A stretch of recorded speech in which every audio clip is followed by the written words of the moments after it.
이제 사도 바울은 주후 약 66년 또는 67년쯤 됐을 때 유명한 네로 황제가 통치하던 시대에 로마의 감옥에 갇히게 됩니다. 이제 감옥에 갇혀서 생각할 때 이 사도 바울은 이제 자기가 맡았던 모든 사역이 거의 끝나가게 된다 하는 것을 생각하게 됐고, 또 자기 사역뿐만 아니라 사실은 나이가 이제 일생이 거의 끝나가게 되는 것을 느끼게 되면서 그때 이 디모데 후서를 기록하게 된 것입니다. 과거에 왕성하게 주의 일을 하고 젊었을 때 열심히 사역할 때에는 이 사도 바울 근처 주변에 정말 많은 사람들이 구름대와 같이 몰려들어서 같이 동역하면서 같이 동고동락하면서 그렇게 주의 일을 감당했던 때도 있습니다. 그런데 이제 말년이 되고 거의 사역이 끝나가고 인생도 끝나가는 그런 시절이 되게 되니까 사람들이 하나씩 둘씩 떠나가게 되고, 또 성경에 보니까 부겔로나 또는 호모게네 같은 이런 아시아의 중심이 되던 이런 사역자들도 다 이 사도 바울을 배반하고 떠나가게 됩니다. 성경 말씀에 기록된 것처럼 데마도 이 사도 바울을 떠나 데살로니가로 떠나버린 그런 상태에서 이제 사도 바울은 정말 외로움 속에서 이제 마지막 이 순간을 맞이하면서 그렇게 감옥 안에서 이 편지를 쓰게 된 것입니다. 이제 나들 같은 후계자 디모데를 머릿속에 떠올리면서 이 감옥 안에서 마치 유언과도 같은 서신을 기록한 것인데, 그것이 바로 오늘 우리가 강의하는 디모데 후서입니다. 디모데는 지금 에베소 교회에서 목회를 담당하는 목사이었습니다. 바울은 처음 디모데를 만났던 때를 다시 회상해 보고 있습니다. 디모데를 떠올리면서 입가에 미소가 떠나지 않는 그런 흡족한 마음을 가졌을 것이라고 상상해 보게 됩니다. 처음 디모데를 만났을 때 사도 바울의 느낌을 되새겨 보니까 그때 이 젊은이의 마음속에 정말 진실한 믿음이 있었습니다. 그래서 사도 바울은 언제나 디모데를 떠올릴 때마다 그 마음속에 거짓이 없는 진실한 믿음을 가진 젊은이였다, 이렇게 늘 칭찬하지 않았습니까? 그리고 이 디모데에게는 외할머니가 있고 어머니가 있었는데 로이스와 유니게라고 하는 사람이었습니다. 이 아름다운 여인들의 믿음이 디모데의 마음속에 그대로 계승되어지면서 그 아름다운 믿음이 더 빛나게 된 것이 디모데의 믿음이었다라고 회상하면서 또 칭찬한 적도 있었습니다. 디모데는 헬라 지역에 살았습니다. 어머니는 말씀드린 것처럼 유대인입니다. 그러나 안타깝게도 아버지는 하나님을 믿지 않는 헬라 사람이었습니다.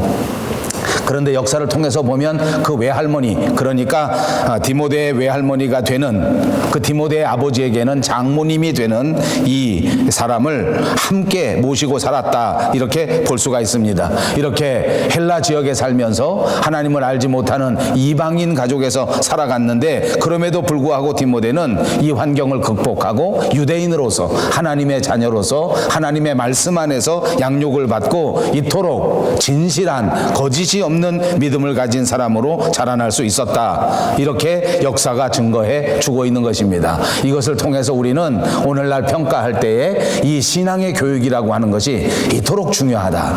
우리처럼 외국에 나와 살고 있는 사람들은 이런 것이 피부에 와 닿습니다. 만약 한국 사람과 캐나다 사람이 서로 결혼했는데 이들이 자라나면서 그 2세들이 과연 어떤 영향을 받으면서 살 것인가, 그들이 한국인으로 살아갈 수 있을까, 혹은 캐네디언으로 살아갈 것인가 하는 것은 우리에게 주어진 과제입니다. 시대에 따라서 때로는 한국의 모든 정서와 교육과 문화를 다 버리고 빨리 캐나다화 되는 것이 좋다, 이렇게 생각한 적이 있었던 것 같습니다. 아마 초창기 이민을 오신 분들은 대부분 그랬던 것 같습니다. 생각도 그랬던 것 같고 사회 형편도 그럴 수밖에 없었기 때문에 아이들이 한국어도 배우지 못하고 한국 문화는 접하지 못하고 그만 겉은 한국 사람처럼 생겼을지 몰라도 그 속은 철저하게 캐나다 사람이 되어버린 것을 보지 않습니까? 옛날 이 시대의 디모데는 헬라인 아버지와 유대인 어머니 사이에서 자라났지만, 그러나 유대인 어머니 그리고 유대인 할머니의 철저한 신앙 교육을 통하여 그는 그의 정체성을 잃어버리지 않고 하나님의 자녀라고 하는 이 사실을 굳게 붙들고 굳게 지키면서 이렇게 멋진 신앙인으로 성장해 왔던 것입니다. 그러므로 우리가 가정 안에서 믿음의 교육을 하고 신앙의 교육을 하는 것은 아무리 강조해도 지나치지 않을 만큼 중요한 일인 줄로 믿습니다. 여러분이 아시는 것처럼 저는 개인적으로 신학교에서 사람들을 가르칩니다. 목회자들을 가르칠 때에 특별히 요즘에는 많은 생각을 가지고 있습니다. 이 이민교회를 감당해 나갈 올바른 목회 지도자, 세계 선교를 향하여 정말 효율적으로 일할 수 있는 사람들을 길러내기 위해서 어떻게 교육해야 할 것인가, 어떤 교육 방법, 어떤 문화를 채택하는 것이 과연 차세대의 우리 한국 교회를 위하여 이바지할 수 있을 것인가, 과연 이 사람들이 어떤 교육을 받고 나가야 우리 2세대들, 우리의 후세들, 우리 이민 1세대들, 이런 모든 한인 캐네디언들을 가슴에 안고 하나님의 나라로 효율적으로 인도해 갈 수 있을 것인가. 이제 지구촌 시대가 된 이 사회 속에 세계 방방곡곡 땅끝까지 나가 어떻게 복음을 전할 수 있을 것인가 하는 것을 고민하면서 기도하고 있습니다. 여러분들도 더 많이 기도해 주셔서 정말 하나님이 원하시는 아름다운 교육, 훌륭한 교육이 이루어질 수 있도록 후원해 주시기를 바랍니다. 오늘 사도 바울은 디모데에게 이렇게 가르치고 있습니다. 14절 본문 말씀에 보니까 너는 그들로 이 일을 기억하게 하여 말다툼을 하지 말라고 하나님 앞에서 엄히 명하라. 이는 유익이 하나도 없고 도리어 듣는 자들을 망하게 함이라. 이렇게 가르치고 있습니다. 사도 바울은 디모데에게 이렇게 말합니다. 그들로 이 일을 기억하게 하라.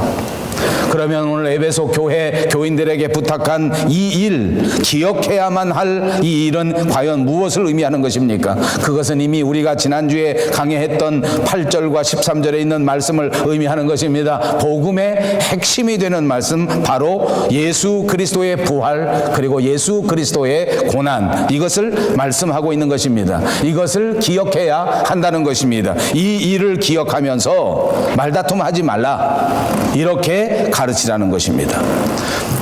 지난주 우리가 강해했던 8절 말씀에 보면 내가 전한 복음대로 다윗의 씨로 죽은 자 가운데서 다시 살아나신 예수 그리스도를 기억하라 라고 말씀하신 적이 있습니다. 예수 그리스도는 이 땅에 다윗의 씨로 오셨다고 기록하고 있습니다. 이것은 다시 말하면 약속하신 그대로 오셨다는 말씀입니다. 약속의 씨로 우리에게 오신 메시아 그리스도라고 하는 것을 가르쳐 주는 말입니다. 예수님은 아브라함과 다윗의 자손으로 이 땅에 오셔서 택하신 백성 저와 여러분의 죄를 대신 지시고 십자가 위에 못 박혀 죽으셨습니다. 그리고 말씀하신 그대로, 약속하신 그대로 3일 만에 부활하시고 다시 살아나신 줄로 믿습니다. 이것이 복음의 핵심입니다. 이것이 우리가 날마다 기억하여야 할 하나님 말씀의 핵심인 줄로 믿습니다.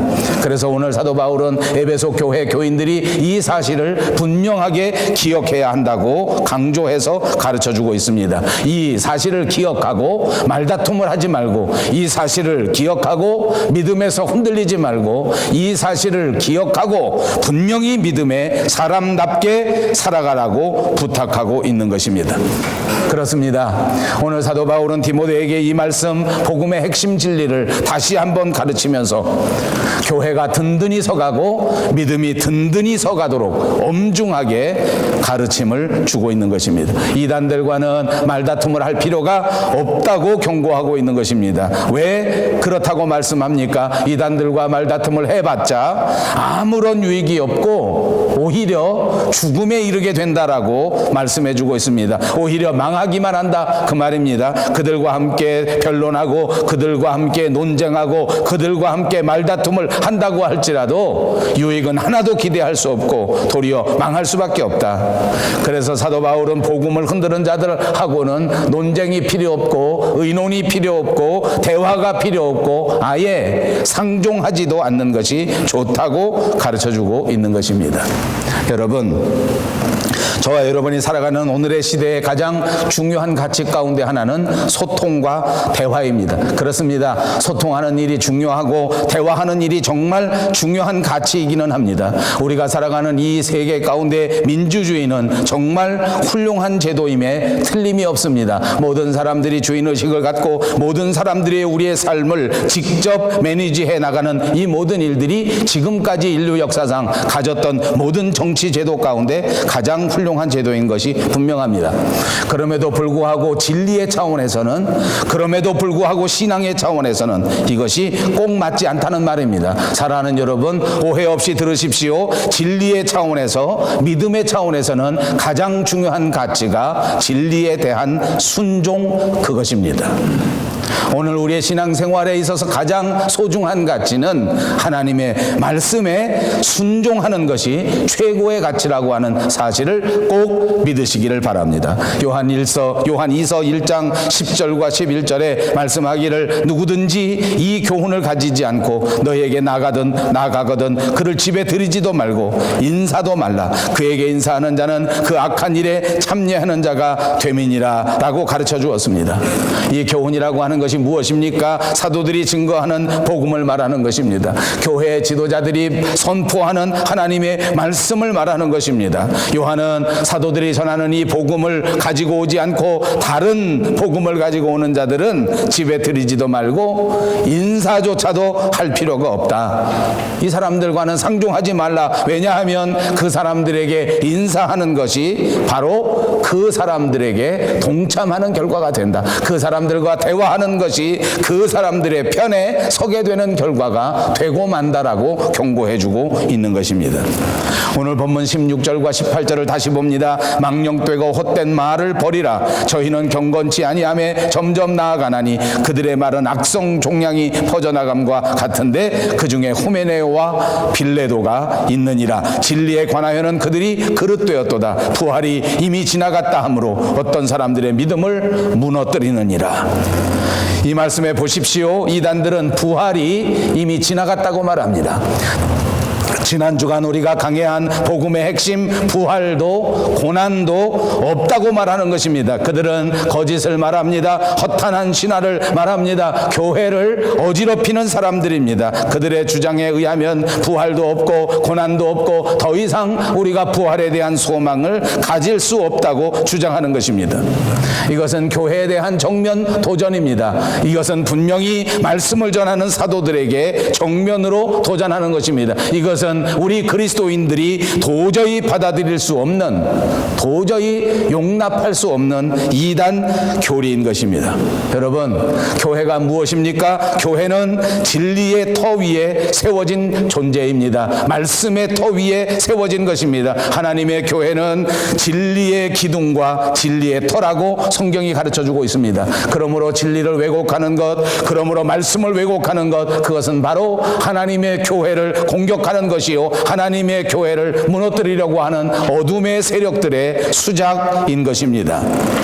여러분, 사단은 힘으로 우리를 핍박합니다. 힘으로 하나님의 복음을 핍박합니다. 또 다른 면에서는 교묘하게도 이와 같이 이단적인 교리를 퍼뜨려서 교회를 어지럽히고 스스로 교인들끼리 싸우게 만들고 스스로 교인들끼리 말다툼하게 만들어서 교회를 넘어뜨려 버리는 그런 수단을 쓴다, 그 말입니다.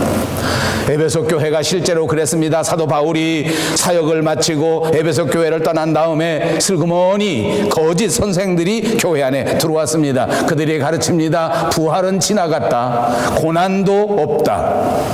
예수 믿는데 고난이 없다고 하고 예수 믿는데 부활이 없다고 하는 사람들은 다 이단입니다. 몸의 부활도 아예 부정하는 거짓 선생들이 들어왔습니다. 그들은 점점 사람들이 흔들리는 것을 보고 나니까 그 다음에는 어떻게 하는가 보니까 사도 바울의 사도권을 가지고 시비를 걸기 시작합니다. 이 사람은 진짜 목사가 아니다. 이 사람은 정말 예수님의 부르심을 받은 자가 아니다. 이 사람은 옛날에 예수 믿는 사람들을 핍박하던 그 사람이다 라고 사람들을 현혹한 것입니다. 그래서 사도 바울의 사도권도 부정하고 사도 바울의 정통성도 부정하고 모든 교회를 흔들어 버립니다. 그래서 사도 바울은 이들을 가르쳐서 말하기를 이 사람들은 마치 악성 종양이 퍼져나감과 같다, 이렇게 표현하고 있는 것입니다. 악성 종양이 무엇입니까? 그것은 바로 암입니다. 우리 몸속에 악성 종양이 생기게 되면, 우리 몸속에 암이 발생하게 되면 가장 무서운 것이 무엇입니까? 순식간에 온 몸에 암이 퍼져버리는 것입니다. 그래서 결국은 모든 사람들을 죽음에 이르게 만드는 것이 악성 종양이요, 그것이 바로 암입니다.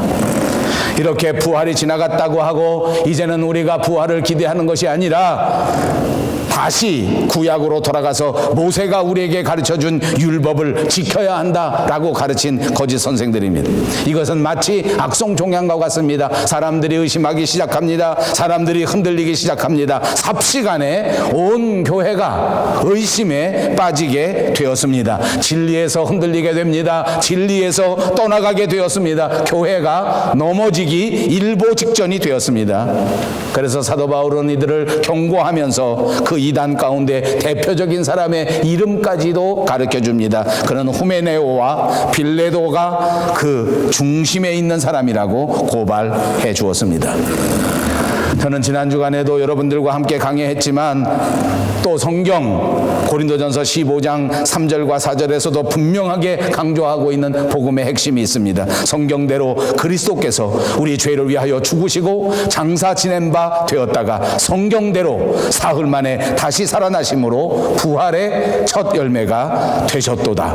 아멘. 성경대로 그리스도께서 우리의 죄를 대신해서 죽으셨고 성경 그대로 사흘 만에 부활하셔서 우리 부활의 첫 열매가 되신 예수 그리스도, 이 말씀에서 결코 흔들리지 않는 여러분들 모두가 되시기를 주님의 이름으로 축복합니다. 그렇습니다. 부활이 없다고 하면 우리가 증거하는 모든 설교가 다 헛된 것이 되고 맙니다. 부활이 없다고 하면 저와 여러분이 붙들고 있는 이 모든 믿음조차도 다 헛된 것이 되고 말 것입니다. 그렇다면 우리는 여전히 구원받지 못한 사람이요, 그렇다면 우리는 여전히 죄에 매여 있는 죄의 종이 되고 말 것입니다. 우리가 바라는 것이 다만 이 세상뿐이었다고 하면 우리는 이 세상에서 가장 불쌍한 사람이 되고 마는 것입니다.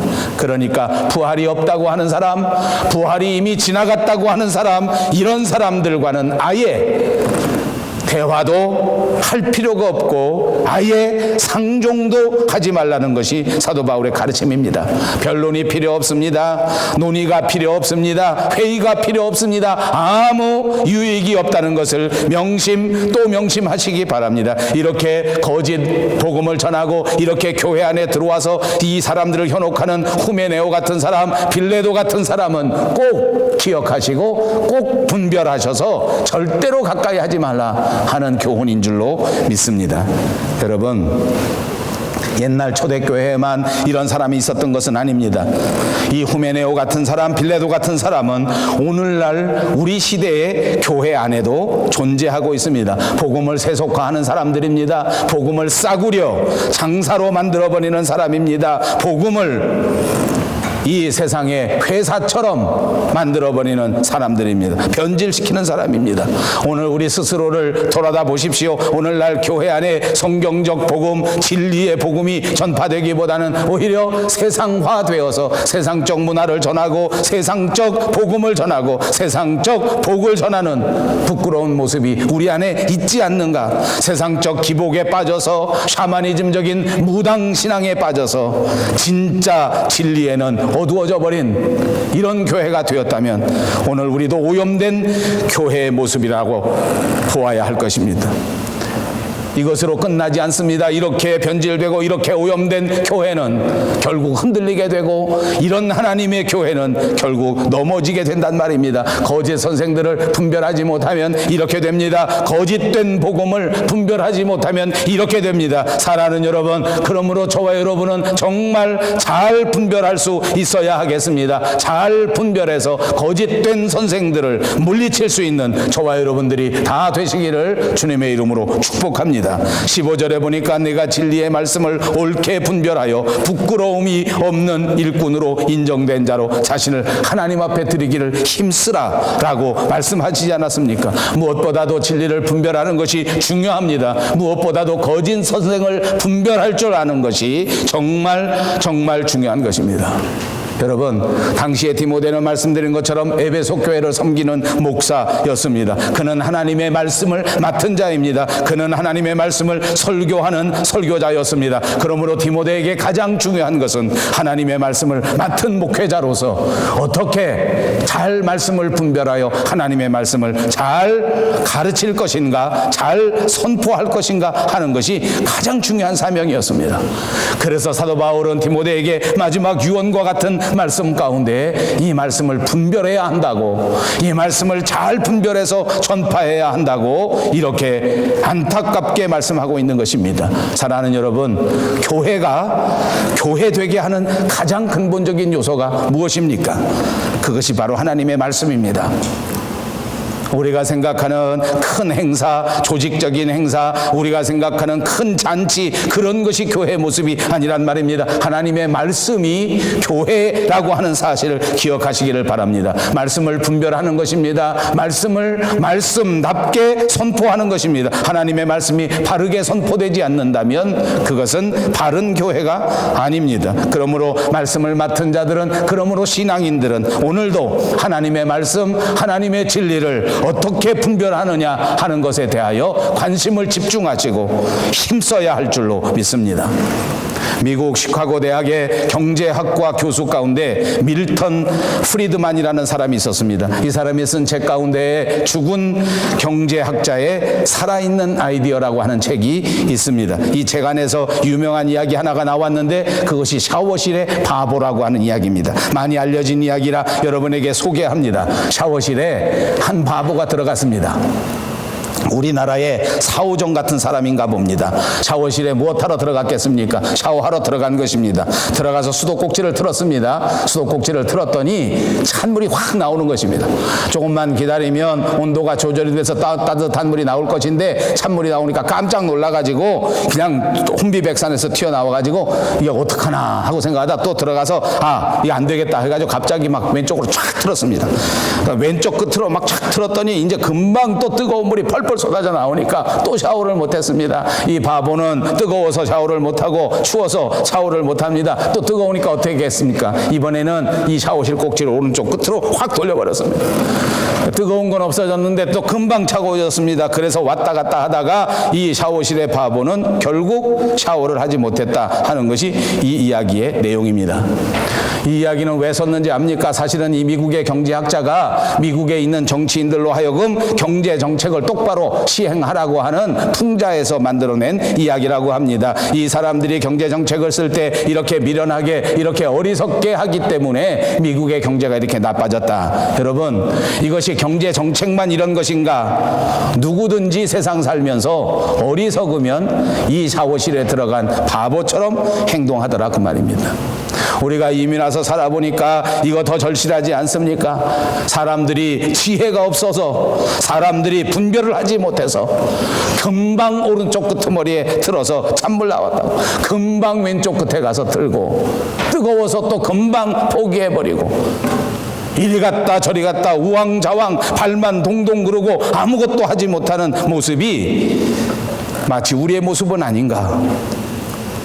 성경에서도 오죽 답답하면 이렇게 말합니다. 아침에 하늘이 붉고 흐리면 오늘 날씨가 굳겠다 하고 날씨는 다 분별할 줄 아는데 너희가 어찌하여 오늘 시대의 표적은 분별하지 못하는가? 너희가 어찌하여 오늘 우리에게 주시는 하나님의 말씀은 분별하지 못하는가? 여러분, 이렇게 사회가 어려울 때에, 이렇게 사회에 어지러운 일들이 벌어질 때, 또 세상에서 실망한 일이 벌어질 때 여러분 어떻게 생각합니까? 저는 이 세상을 벗어나면 좋겠다 하는 생각을 가끔 합니다. 그만 살고 하나님 나라 갔으면 어떨까 하는 생각도 머릿속에 들어올 때가 있습니다. 저는 어렸을 때 저희 어머니가 절에 다니셨기 때문에 늘 저희 어머니는 그저 어려운 일만 생기면, 속상한 일만 생기면 머리 깎고 산에 들어가고 싶다, 그런 말씀을 많이 하셨습니다. 제가 우리 어머니가 왜 그런 말씀 하시나 하는 것이 아주 절실하게 느껴집니다. 집에서 살다 보면 그런 생각이 듭니다. 그러나 여러분, 제가 이 말 왜 하는지 압니까? 꿈에서 깨십시오. 아무리 속상해도 세상을 벗어날 수는 없습니다. 아무리 우리가 말씀을 붙들고 진리의 일꾼으로 그리스도인으로 살아가지만 그러나 세상을 벗어날 수는 없습니다. 누구든지 이 세상에서 살아야 합니다. 이 세상에서 벌어지는 이해할 수 없는 그 많은 문화와 그 많은 과학과 그 많은 문명 가운데에서 더불어 살아갈 수밖에 없는 존재입니다. 그러나 명심하십시다. 그리스도인은 세상에 살아갈 수밖에 없는 존재이지만 그러나 이 세상 속에 파묻혀 살아가서는 안 된다는 것입니다. 그러니까 여러분, 우리는 이 세상에 있는 문화를 무조건 받아들일 사람들이 아니란 말입니다. 세상 사람들의 말을 무조건 받아들이는 것이 아닙니다. 말씀 안에서 분별하여 지혜롭게 살펴서 거절할 것은 거절하고 거부할 것은 거부하고 그리고 받아들일 수 있는 것은 받아들이는 사람들이 되어야 된다, 그 말입니다. 그래서 어느 신학자가 이렇게 말합니다. 그리스도인들은 이 세상에 살아갈 때에 이 세상에서 살지 않는 것처럼 세상에서 살아야 된다. 굉장히 철학적 의미가 있지 않습니까? 여러분 한번 입으로 한번 해보시겠습니까? 이 세상에서 살지 않는 것처럼 세상에서 살자. 다시 한번요. 이 세상에서 살지 않는 것처럼 세상에서 살자. 그렇습니다. 우리는 이 세상의 바다에서 삽니다. 이 바다를 면할 수 있는, 이 바다를 벗어날 수 있는 사람은 한 사람도 없습니다. 그러나 여러분, 이 세상의 바다에 풍덩 빠져버리면 우리는 다 죽습니다. 우리의 생명은 다 죽습니다. 우리의 믿음도 다 죽습니다. 그러므로 우리는 이 세상의 바다 위에 말씀의 배를 타고 진리의 배를 타고 신앙의 배를 타고 세상에 둥둥 떠다니면서 살아가는 것입니다. 이것이 믿음의 지혜입니다. 이것이 신앙의 지혜입니다. 이런 분별력을 받으시기를 바랍니다. 어떻게 하면 우리가 이런 분별력을 얻을 수 있단 말입니까? 어떻게 하면 이렇게 분별할 수 있단 말입니까? 하나님께 기도하는 것입니다. 후히 주시고 꾸짖지 아니하시는 그분 하나님 앞에 간구하는 방법밖에 없습니다. 사랑하는 여러분, 주님 앞에 지혜를 구하십시다. 주님 앞에 분별력을 구하십시다. 주께서 우리를 사랑하셔서 우리에게 성령의 충만함을 나리워 주실 줄로 믿습니다. 사랑하는 성도 여러분, 오늘 예배하는 모든 여러분들에게 그리고 우리 밴쿠버 용성교회 위에 하나님께서 주시는 분별력과 하나님이 주시는 능력과 하나님이 주시는 지혜가 충만하시기를 주님의 이름으로 축복합니다. 본문 19절에 보십시오. 그러나 하나님의 견고한 터는 섰으니 인침이 있어 일렀으되 주께서 자기 백성을 아신다 하며 또 주의 이름을 부르는 자마다 불의에서 떠날지어다 하였느니라. 그렇습니다. 세상은 정말 험악합니다. 세상에서는 정말 교회를 무너뜨릴 만한 거짓 선생들의 활동이 그야말로 활발합니다. 우리의 믿음마저도 현혹시켜버리고 우리의 믿음마저도 무너뜨릴 만한 그런 이단들이 얼마나 많으냐 말입니다. 그런 문화가 얼마나 많으냐 말입니다. 그런 속삭임이 얼마나 많으냐 말입니다. 그러나 하나님의 견고한 터는 이미 섰다고 선언해 줍니다. 견고한 터는 무엇입니까? 이것은 터전, 이것은 기초란 말입니다. 이것은 신약에서 예수 그리스도를 가르칠 때에 사용됐던 단어입니다. 그래서 신학자들은 이 견고한 터가 교회를 의미한다고 해석하기도 합니다. 그렇습니다. 하나님의 교회는 그러므로 거짓 교사들의 흔들림, 거짓 교사들의 방해, 악한 마귀 사탄의 방해, 우는 사자와 같이 우리를 넘어뜨리려고 하는 어둠의 세력에도 불구하고 결단코 넘어지지 않는다는 말씀인 줄로 믿습니다. 왜냐하면 하나님께서 인을 치셨기 때문입니다. 하나님의 견고한 터가 섰으니 인침이 있어 일렀으되 주께서 자기 백성을 아신다 하며 또 주의 이름을 부르는 자마다 불의에서 떠날지어다. 인쳤다는 말입니다. 봉인했단 말입니다. 확증했다는 말입니다. 여러분, 옛날에 왕이 봉인을 하게 되면 그 어느 누구도 그 봉인한 것을 변개할 수가 없습니다. 오늘날도 중요한 서류는 봉인합니다. 봉인하면 정말 담당자가 아닌 다음에는 그것을 마음대로 열어볼 수도 없고 그것을 마음대로 바꿀 수 없는 것입니다.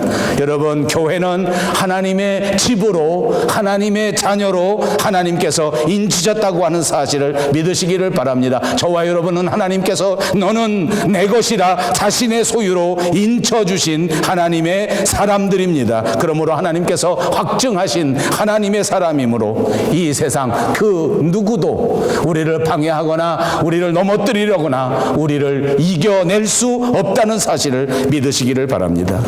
그러므로 19절에 사도 바울은 자기 백성을 아신다고 말씀하시면서 주의 이름을 부르는 자, 하나님으로부터 아심받은 자들은 불의에서 떠나야 한다고 가르쳐주고 있습니다. 불의에서 떠날지어다. 그렇습니다. 이제 저와 여러분은 불의에서 떠나야 합니다. 이단에서 떠나야 합니다. 흔들림에서 떠나시기를 바랍니다. 의심에서 떠나시기를 바랍니다. 하나님께서 붙잡으시면 이 세상 어느 누구가 빼앗아 간단 말입니까? 이 세상이 아무리 흉흉해도, 세상이 아무리 우리를 넘어뜨리려고 날뛴다고 할지라도 우리는 이미 하나님 앞에 인침을 받은 자요, 하나님께서 우리를 굳게 붙잡으셨단 말입니다. 세상에서 떠나십시오. 욕심에서 떠나십시오. 죄악에서 떠나십시오. 불의에서 완전히 떠나시는 여러분들이 되시기를 바랍니다. 말씀의 가르침 안에 거하셔야 합니다. 사랑하는 여러분, 오늘 이 날에 하나님께서 우리를 더더욱 충만하게 하셔서 무엇보다도 하나님의 말씀을 올바로 분별할 수 있는 저와 여러분들이 꼭 되게 하시기를 바랍니다. 그리고 이제 하나님의 아들이 되고 하나님의 딸이 된 저와 여러분들이 세상에 현혹되지 말고, 세상에 바라보지 말고, 욕심에 지지 마시고 이 모든 어둠에서 과감하게 떠날 수 있는 위대한 결단이 있으시기를 주님의 이름으로 축복합니다.